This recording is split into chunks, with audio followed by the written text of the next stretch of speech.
Halo semuanya, perkenalkan nama aku Suci Barkah dengan NIM 23210018. Saya dari Program Studi Pendidikan Bahasa dan Sastra Indonesia di IKIP Silman. Di sini, di video kali ini, saya akan membacakan satu cerpen karya dari Bapak Dr. Heri Isnaini MH dengan judul Hujan untuk Ayu.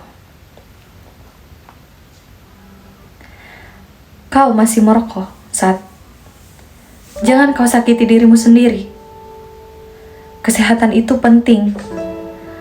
Bukankah kau sudah berjanji akan berhenti merokok? Jangan-jangan kau pun masih tidur larut malam ya? Kasihani badanmu. Sayangi hidupmu. Sudahlah, hidup normal saja. Serentetan pertanyaan tidak juga membuat Satria menjawab. Dia bingung, lidahnya keluh. Dia sangat mencintai kekasihnya. Dia akan berbuat apa saja untuk perempuan yang menyukai hujan itu. Dia sangat mencintainya.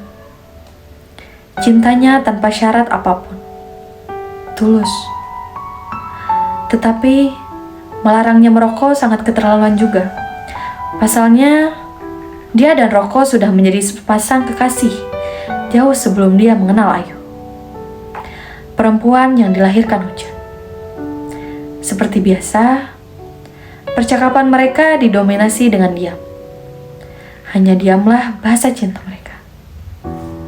Sepertinya cinta tidak harus diungkapkan dengan kata-kata. Cukuplah perasaan dan hati yang bercakap-cakap dengan penuh rasa mengerti. Dan hujan, itu adalah tanda cinta mereka. Ayu, perempuan yang dilahirkan hujan, dan Satria adalah isyarat tentang hujan itu. Satria kini merasa sendiri ketika kemarau yang sudah berbulan itu melenyapkan Ayu. Perempuan itu kini menjadi hujan seutuhnya. Di bawah udara menjadi uap air. Melayang dan kekal bersama awan dalam komposisi yang sempurna.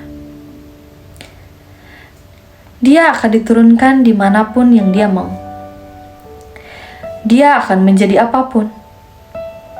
Dia akan turun menjadi titik gerimis, menjadi hujan deras, menjadi putih salju, bahkan menjadi hujan petir dan angin. Ayu sudah pergi bersama hujan, meninggalkan Satria dengan penyakit paru-parunya yang parah. Bulan ini Satria menunggu hujan. Dia ingin bertemu dengan Ayu. Tetapi ini bulan Juni. Katanya tidak akan ada hujan turun. Benarkah? Satria kecewa. Dia berharap bertemu Ayu dengan biang lala yang indah. Barangkali Ayu sudah lupa dengan dirinya, pikir Satria. Kekasihnya, kesatrianya, ramanya, Pandawanya, Parana Citranya, Romeonya, isyarat hujannya. Satria makin terhenyak dengan kekecewaan itu. Dia akan berusaha menemui Ayu dengan cara apapun. Warga desa Cisupa sudah menganggap Satria gila, tidak waras. Harusnya dia pasung supaya tidak menakuti anak-anak desa, kata orang-orang desa. Ibu Satria selalu menasihati anak sematawayangnya kalau Ayu bukan anak dari sang hujan. Ayu manusia biasa. Dia tidak berubah menjadi titik air. Ayu seorang perempuan desa yang lugu. Dia sudah meninggal. Ayahnya sering memarahi anaknya itu karena sering bertingkah sangat aneh ketika hujan turun. Dia akan berlari menjemput hujan dengan senangnya. Bahkan, tidak jarang dia telanjang. Dia tersenyum. Dia tertawa. Kemudian, dia menangis. Semuanya hanya dalam hujan. Di luar suasana hujan, dia akan kembali normal, sama halnya dengan orang lain. Hidup biasa, menjadi Satria, sarjana lulusan Fakultas Hukum. yang sangat cerdas. Tutur katanya santun. Logikanya sangat prima. Walaupun tubuhnya sangat kurus karena digerogoti penyakit paru-paru. Tapi Satria tetaplah kesatria dengan segala pribadinya yang tidak dimengerti bagi keluarga dan warga desa Cisupa. Dia tidak hanya kesatria, tetapi pahlawan. Pernah dalam satu kasus sengketa tanah, Satria berdiri paling depan menghadapi para pejabat tanah yang arogan. Satria membela warga Cisupa. Dia menjadi kesatria. Kesatria dengan penyakit paru-paru. Satria adalah teladan bagi anak-anak desa yang hanya mengenal sawah dan sungai. Pendidikan paling tinggi bagi anak-anak desa Cisupa yang hanya bersekolah sampai tingkat SMP. Itu sudahlah cukup. Maka, ketika Satria mendapatkan gelar sarjana hukum, sontak dia menjadi idola baru. Penyelamat desa. Dia pahlawan. Satria menyadari bahwa dia adalah kebanggaan warga desa. Pernah dalam suatu rapat sesepuh desa Cisupa, Satria didapuk menjadi pemuda paling berhasil. Orang tua yang memiliki anak gadis berlomba-lomba menjodohkan anak gadisnya untuk diperistri Satria.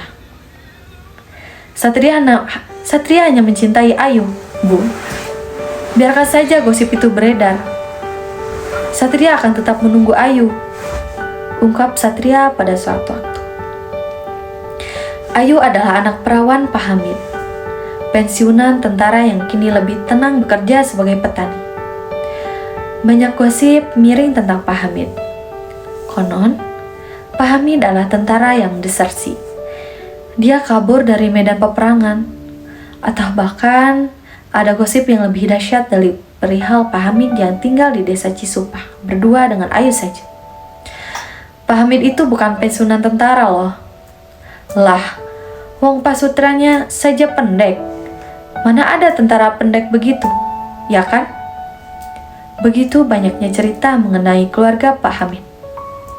Dan tentu saja, Ayu yang katanya adalah anak jadah, anak haram, anak di luar pernikahan. Anggapan-anggapan miring itu seringkali tidak dianggap apa-apa oleh Satria. Dia bergeming, cintanya pada Ayu tidak bisa disubstitusi dengan apapun. Mengenai kapan dan bagaimana Satria ketemu Ayu. Inilah takdir dari Yang Maha Baik. Tuhan mempertemukan mereka di bawah rintik hujan. Ayu sangat mencintai hujan. Semua warga Cisupa mengetahui itu. Apabila hujan tiba, maka sudah dapat dipastikan Ayu akan dengan gembira berada di bawah rintikannya. Ayu akan lama-lama berada dalam basahannya hujan. Ayu memang perempuan yang dilahirkan hujan. Mungkin itulah julukan warga desa Cisupa. Karena dilihat dari asal-usul Ayu yang tidak jelas. Dia tidak pernah mengenal sosok ibunya. Konon, ibunya adalah bidadari yang mandi di sebuah telaga. Kemudian, Pak Hamid, ayah Ayu, mengambil selendang bidadari tersebut. Untuk itu mereka mengikat janji menikah sebagai suami istri. Hingga Ayu lahir. Setelah itu, bidadari itu akan kembali melesat ke kahayangan, kembali menjadi hujan. Satria tidak gila, Bu, ucapnya ketika sang ibu berlinang air mata sambil sesekali mengusap kepala anak itu. Satria sedang menjemput Ayu, Bu. Suatu hari nanti, Satria juga akan berubah menjadi hujan. Begitu yang dikatakan Satria kepada ibunya yang memang sangat mencintai anaknya tersebut. Anak yang dulu sangat dielu-elukan sebagai pelita dalam keluarga. Sosok Satrio Piningit. Sang pembawa kebahagiaan dan pahlawan dalam keluarga. Konon itulah salah satu alasan mengapa ayah Satria menamakannya Muhammad Satria. Ayahnya membela mati-matian, menyekolahkan Satria sampai menjadi sarjana hukum. menjual sawah, menjual ternak, menjual hasil panen, sampai menggadaikan harga diri demi sekolah Satria. Dia ingin anaknya menjadi seorang sarjana. Ya, sarjana. Tanpa dia mengerti apa makna sarjana itu. Suatu hari, hujan lebat mengakibatkan banjir di desa Cisupa. Hujan berhari-hari membuat tanggul sungai jebol. Air mengenangi desa Cisupa. Baru kali ini, desa itu banjir. Banjir hebat. Sebagai warganya, mengungsi di balai desa dan kecamatan. Akibat dari banjir itu, 5 orang hanyut dan belum diketahui nasibnya. Puluhan rumah terendam banjir. Puluhan anak-anak kehilangan harapan untuk bersekolah karena sekolah dasar satu-satunya yang berdiri di atas tanah di bantar sungai hanyut entah kemana. Sekolah itu hanyut tanpa bekas, tanpa jejak. Semua warga desa sangat sedih atas tragedi jebolnya tanggul yang mengakibatkan banjir tersebut. Akan tetapi, Satria sangat bahagia. Dia senang karena dalam benaknya, ketika hujan terus-menerus, turun berarti Ayu mengunjungi dia. Saking bahagianya, Satria tertawa terbahak-bahak ketika salah satu korban banjir yang hanyut ditemukan setelah 36 jam kejadian. Dia menari, dia menyanyi, dia tertawa, dia berguling-guling. Warga desa Cisupa sudah habis rasa sabarnya. Dia menganggap Satria memang gila, hilang akal, dan sinting. Bahkan, saking marahnya Pak RT, hampir saja mengayunkan balok bekas kaki kursi ke arah Satria. Maklumlah, korban yang baru ditemukan itu anak sematawayang Pak RT. Untung saja ribut-ribut itu dapat dilerai oleh warga yang masih memaklumi. Demi cintanya pada Ayu, Satria mampu menjadi apapun, menjadi siapapun. Hujan deras berhari-hari itu membuat Satria merasa bebas, melayang, trance. Hujan itu membentuk bayangan biang lala yang begitu menariknya, begitu berwarnanya, begitu mengesankannya. Di dalam hujan tersebut, Satria sungguh melihat Ayu. Ayu turun dengan gaun berwarna ungu. Dia turun melalui titik-titik hujan yang begitu rindainya.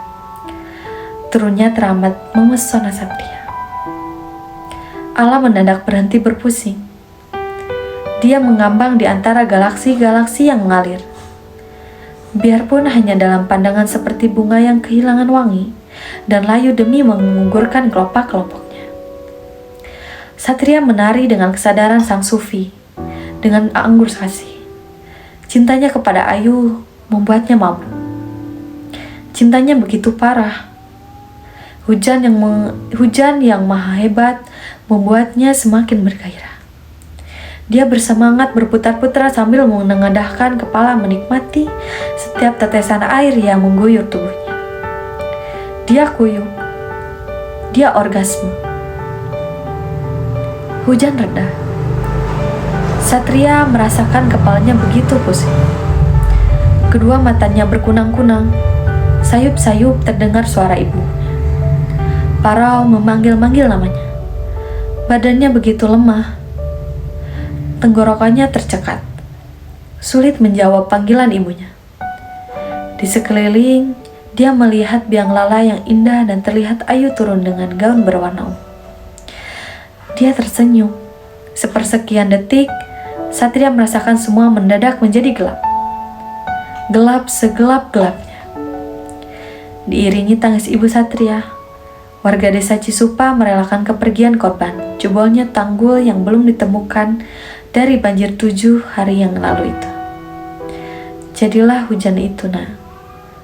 Berikanlah hujan itu untuk Ayu, ucap ibu Satria di tengah tangisannya.